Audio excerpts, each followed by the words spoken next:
आज होता मार्गशीर्षमधला तिसरा गुरुवार आणि मागच्या 2 गुरुवारपेक्षा ना ह्या गुरुवारी मला पूजा करायला खूप जास्त वेळ लागला।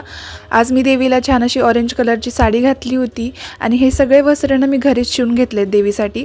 त्यानंतर उंबरठा लेपन वगैरे सकाळीच करून घेतलं होतं। रांगोळी नंतर काढली मी, कारण रांगोळी पुसली जाते त्यामुळे मी रांगोळी शेवटी काढते। त्यानंतर छान अशी देवपूजा वगैरे आधीच करून घेतली होती। देवीची स्थापना सुद्धा मांडणी सगळी करून घेतली होती। सगळी तयारी मी आधीच करून ठेवली होती। स्वामींची वगैरे पूजा करून घेतली, कारण गुरुवारच्या दिवशी अजूनच जास्त वेळ लागतो पूजा करायसाठी, कारण सगळंच आपल्याला एकत्र करायचं असतं आणि सगळ्या कामातून थोडासा वेळ काढून अनिशासोबत सुद्धा थोडंफार खेळायचं असतं, जेणेकरून ती सुद्धा खुश राहते आणि सगळे कामं मला व्यवस्थित करून देते। त्यानंतर मग इथं काच वगैरे लावून घेतली, कारण ही मूर्ती सुद्धा इथे ठेवायची होती आम्हाला। आणि ही जी महाराजांची मूर्ती आहे ना, ती आमच्या काकांनी बर्थडे गिफ्ट म्हणून आम्हाला दिली होती, तर तीच मी आज लावून घेणार होते। आणि मूर्ती पॅकिंग मधून काढल्याच्या नंतर ना मला एक गोष्ट इथे समजली, ह्या फोटो फ्रेम मधले महाराज आणि मूर्तीमधले महाराज ना एकदम सेम टू सेम होते, काहीच बदल नव्हता त्याच्यामध्ये।